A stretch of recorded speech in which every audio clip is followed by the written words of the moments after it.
والسابقون الأولون من المهاجرين والأنصار والذين اتبعوهم بإحسان رضي الله عنهم ورضوا عنه. Bismillahirrahmanirrahim. Assalamualaikum warahmatullahi wabarakatuh.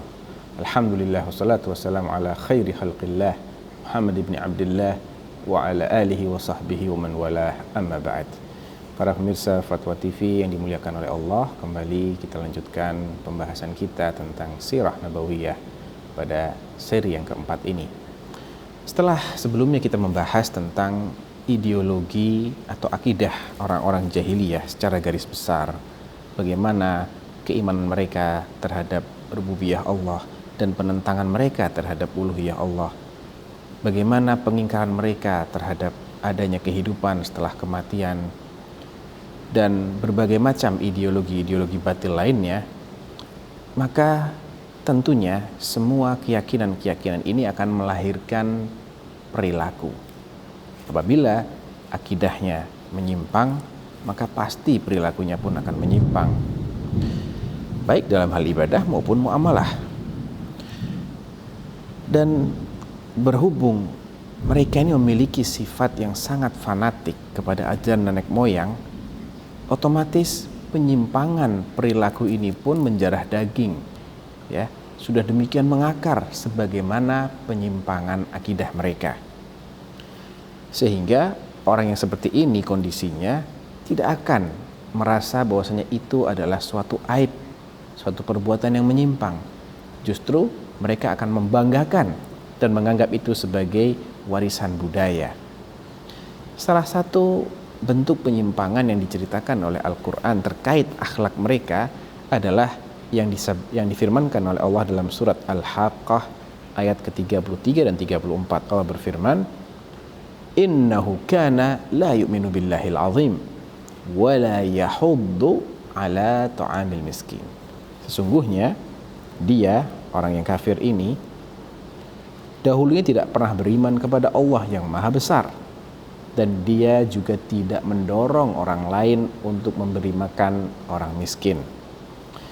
Dalam ayat yang lain, di sebuah surat yang insya Allah kita hafal semua, surat Al-Ma'un, Allah mengatakan, "Ara'aita alladhi yukadzibu biddin?"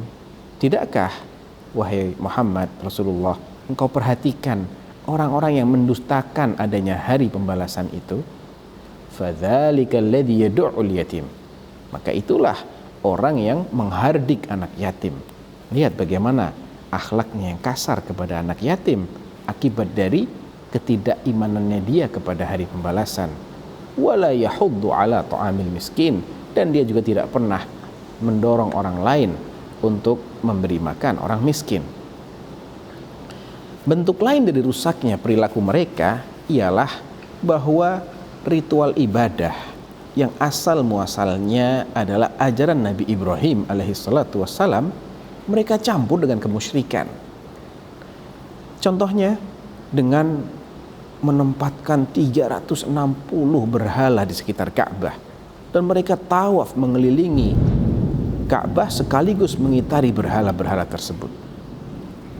Contoh lainnya, mereka ini berasumsi bahwa pakaian yang habis mereka gunakan untuk berbuat dosa tidak boleh dipakai untuk tawaf. Sedangkan tidak semua orang memiliki pakaian ganti. Sehingga apabila mereka setelah melepaskan pakaiannya itu, mereka tidak mendapatkan pakaian yang bersih, yang belum dipakai maksiat, atau tidak mendapatkan orang yang mau meminjaminya pakaian untuk tawaf, mereka akan tawaf dalam keadaan telanjang. Subhanallah. Sebagaimana yang dikisahkan oleh Ibnu Abbas dalam hadis yang diriwayatkan oleh Imam Muslim, "Kanatil mar'atu tatufu bil baiti wa hiya 'uryanah." Dahulu orang-orang wanita itu tawaf mengelilingi Ka'bah dalam keadaan telanjang. Fataqul, ya, atau ketika hendak tawaf dia melepas pakaiannya dan telanjang, kemudian dia bertanya, "Man yu'iruni titwafa?" Siapa yang bisa meminjamiku pakaian untuk tawaf? Taj'aluhu ala farjiha, untuk dia tutupkan kepada kemaluannya. Minimal ada sehelai kain untuk menutupi kemaluannya. wa taqulu al-yawma yabdu ba'duhu aw kulluh fama bada minhu fala uhilluh. Sambil tawaf mengelilingi Ka'bah, perempuan ini menyenandungkan bait syair, hari ini nampak sebagian atau seluruhnya, dan yang nampak hari ini tidak aku halalkan. Ya. Fanazalat hadhil ayah khudhu zinatakum inda kulli masjid. Maka terkait dengan tradisi jahiliyah ini turunlah firman Allah di surat Al-A'raf ayat ke-31, ya ayyuhalladzina amanu, wahai orang-orang yang beriman, khudhu zinatakum inda kulli masjid. Kenakanlah pakaian kalian, perhiasan kalian, maksudnya pakaian yang bagus-bagus ketika kalian hendak masuk ke masjid. Oleh karena itu adalah aneh apabila hari ini ada yang mengatakan bahwa berjilbab adalah budaya Arab. Ya, padahal jelas sekali dalam hadis yang diriwayatkan oleh Imam Muslim tadi bahwa budaya mereka justru tidak pakai pakaian ketika mau tawaf. Bagaimana mungkin orang yang mengenakan pakaian yang rapat ketika di luar rumah justru dianggap mengamalkan budaya jahiliyah? Ini adalah sesuatu yang sangat aneh. Kemudian mereka juga memandang bahwa memiliki anak perempuan adalah aib, sehingga ada di antara mereka yang memilih untuk mengubur bayi perempuannya hidup-hidup daripada menanggung malu seumur hidup. Hal ini dijelaskan dalam beberapa ayat dalam Al-Quran, salah satunya di surat An-Nahl ayat 58 dan 59. Allah berfirman di sana, wa idza busyira ahaduhum bil untha dhalla wajhuhu muswaddan wa huwa kadhim. Apabila seseorang dari mereka diberi kabar dengan kelahiran bayi perempuan, menghitamlah atau merah padamlah wajahnya di siang hari, dan dia sangat marah. Dia merah padam karena menahan kejengkelan yang luar biasa. Ayumsiku yatawara minal qaumi min su'i ma busyira bih. Sampai-sampai dia bersembunyi dari orang-orang, dia menyembunyikan dirinya dari orang banyak karena buruknya berita yang disampaikan kepadanya. Ayumsikuhu ala hunin am yadussuhu fit turab. Apakah dia akan memeliharanya dengan menanggung kehinaan ataukah akan menguburkannya ke dalam tanah hidup-hidup? Ala sa'a ma yahkumun. Ketahuilah alangkah buruknya apa yang mereka tetapkan itu. Ini adalah salah satu akhlak jahiliyah yang berangkat dari penyimpangan akidah mereka. Anehnya, kalau mereka merasa malu dan murka ketika dibilang punya anak perempuan, namun mereka justru menisbatkan anak perempuan itu kepada Allah Subhanallah wa ta'ala amma yusyrikun. Mereka dengan seenaknya mengatakan bahwasanya Allah punya anak-anak perempuan, yaitu para malaikat. Ya. Sebagaimana yang Allah firmankan di surat An-Nahl ayat ke-57, sebelum dua ayat yang saya baca tadi, wa yaj'aluna lillahil banat subhanahu wa lahum ma yashtahun. Mereka menjadikan Allah ini punya anak-anak perempuan. Maha suci Allah. Masa buat Allah yang tidak pantas, yang mereka sendiri tidak mau memilikinya, yakni anak perempuan, mereka tidak mau, tapi mereka justru mengatakan Allah punya anak perempuan, yaitu para malaikat. Kemudian di antara akhlaknya orang jahiliyah adalah bahwasanya mereka ini bersikap kurang ajar terhadap para nabi, dengan salah satunya menggambarkan Nabi Ibrahim dan Nabi Ismail sebagai dua orang yang sedang mengundi nasibnya dengan menggunakan anak panah. Di antara tradisi jahiliyah adalah taruhan, ya. Medianya apa? Anak panah. Anak panah tersebut diberi nama oleh orang-orang yang bertaruh. Dan mereka menggambar itu di dalam dinding Ka'bah. Ibnu Abbas radhiyallahu anhu menceritakan, ya, anna Nabi sallallahu alaihi wasallam lamma ra'a as-suwara fil bait lam yadkhul hatta amara biha fa muhiyat.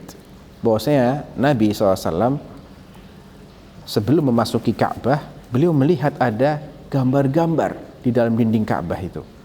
Maka beliau perintahkan agar dihapus gambar-gambar tersebut, baru beliau masuk. Setelah beliau masuk, di bagian dalam Ka'bah, beliau melihat gambar lain. Wa ra'a Ibrahim wa Ismail alaihimassalam bi aidihimal azlam. Beliau melihat ada gambar Nabi Ibrahim dan Ismail alaihimassalam yang di tangan mereka ada sejumlah anak panah. Maka apa kata Nabi? Qatalahumullah wallahi inistaqsama bil azlami qat. Semoga Allah membinasakan mereka. Demi Allah, kedua nabi yang mulia ini tidak pernah bertaruh dengan menggunakan anak panah. Di samping itu mereka juga menganggap bahwa menunaikan umrah di bulan-bulan haji termasuk dosa yang paling besar. Ini adalah aneh bin ajaib. Bagaimana mungkin ibadah yang demikian mulia dilakukan di bulan yang demikian mulia justru dianggap sebagai dosa besar? Itulah pola pikir jahiliyah.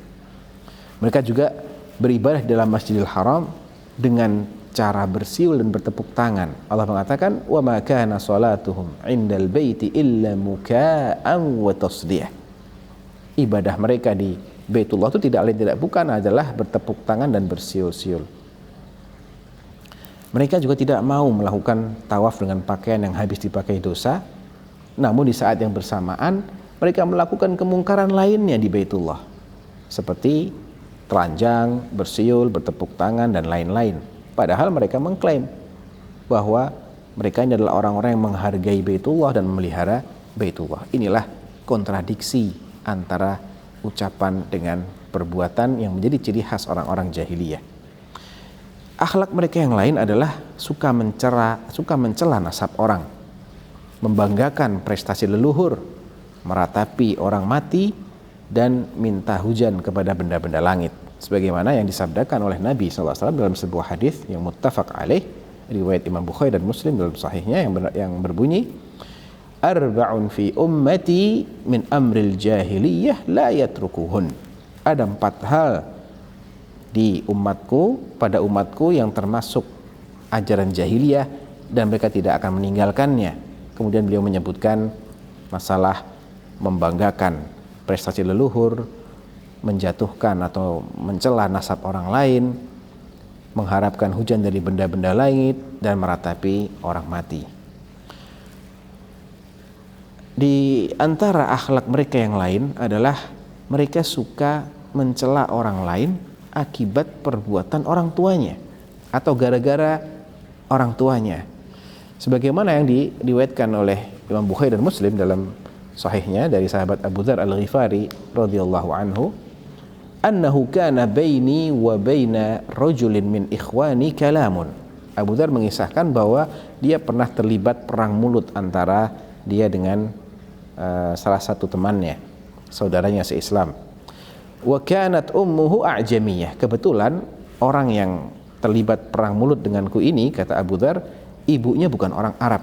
Ibunya adalah orang kulit hitam atau bangsa lain. Fa'ayyartuhu bi ummi, maka aku cela dia gara-gara ibunya yang a'jamiyah tadi itu. Fasyakani ila Nabi sallallahu alaihi wasallam. Kemudian orang ini mengeluhkanku, mengadukanku kepada Rasulullah sallallahu alaihi wasallam. Falaqitu Nabi sallallahu alaihi wasallam faqala, ya Abu Dzar, innaka mru'un fika jahiliyah. Ketika Nabi bertemu denganku, Nabi menegurku, hai Abu Dzar, kamu ini orang yang masih menyimpan kebiasaan jahiliyah. Qultu ya Rasulullah, man sabbar rijal sabbu abahu wa ummah. Abu Dzar pun membela diri, ya Rasulullah, kalau ada orang yang mencela seseorang, dia harus siap untuk dicela kedua orang tuanya. Seakan-akan Abu Dzar ingin mengatakan bahwasanya ini sudah lumrah ya Rasulullah, ini sudah biasa dilakukan oleh masyarakat kita.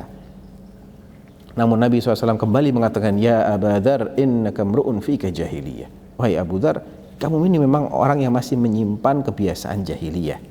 Artinya Nabi tidak membenarkan tata cara seperti itu. Kalaulah seseorang itu dicela oleh orang lain, maka dia hanya boleh mencela orang yang mencelanya dengan celaan yang sepadan. Tidak boleh melibatkan orang lain, orang tuanya, saudaranya, siapapun juga tidak boleh. Ya. Demikian pula sifat atau akhlak orang jahiliyah lainnya adalah suka minta perlindungan kepada jin, karena takut kepada gangguan jin. Sebagaimana yang Allah firmankan di surat Al-Jin ayat yang ke-6, wa annahu kana rijalun minal insi ya'udzuna birijalin minal jinni fazaduhum rahaqa, dan bahwasanya ada beberapa orang laki-laki dari kalangan manusia yang minta perlindungan kepada beberapa laki-laki di antara atau dari kalangan jin, maka jin-jin tersebut menambah bagi mereka dosa dan kesalahan. Kemudian karakter lainnya adalah mereka ini percaya dengan klinik dan tahayul. Oleh sebab itu Nabi SAW menegaskan dalam hadisnya, la adwa wala tiyarata wala safar wala ham. Tidak ada atau tidak boleh meyakini bahwa penyakit itu bisa menular dengan sendirinya. Tidak boleh menggantungkan rencana kepada perilaku burung, at-tiyarah. Kalau terbang ke kanan, lanjutkan. Terbang ke kiri, gagalkan. Tidak boleh. Dan tidak boleh meyakini bahwa hamah atau tidak boleh menganggap bahwa bulan Safar membawa kesialan, yakni amalan-amalan, rencana atau hajatan yang dilakukan pada bulan Safar akan membawa kesialan, sehingga harus diundur di bulan lainnya. Dan tidak boleh meyakini bahwa ada jenis burung namanya hamah atau burung hantu ya dalam bahasa kita, itu bisa membawa kesialan. Dan termasuk klinik mereka adalah yang dikenal dengan istilah at-tarq. At-tarq adalah membuat garis di tanah kemudian meramal apa yang akan terjadi di masa depan. Ini adalah termasuk perilaku-perilaku atau akhlak orang-orang jahiliyah. Mereka juga tidak pernah menghargai kaum wanita sedikit pun. Umar bin Khattab radhiyallahu anhu, sebagaimana yang diriwayatkan oleh Imam Bukhari, mengatakan, wallahi in kunna fil jahiliyah ma na'uddu lin nisa'i amra hatta anzalallahu fihinna ma anzal wa qasama lahunna ma qasam. Demi Allah, kata Umar, kami ini di masa jahiliyah tidak pernah menganggap perempuan ini punya kehormatan sedikit pun, punya kedudukan sedikit pun. Tidak ada kedudukan, tidak ada kehormatannya sama sekali. Sampai-sampai Allah menurunkan tentang mereka ayat-ayat yang menganjurkan kita untuk memuliakan mereka dan memberikan hak waris mereka. Adapun sebelumnya, jangankan mereka ini mendapatkan warisan, justru mereka diperlakukan sebagai barang warisan. Ya. Allah SWT menjelaskan dalam Al-Quran,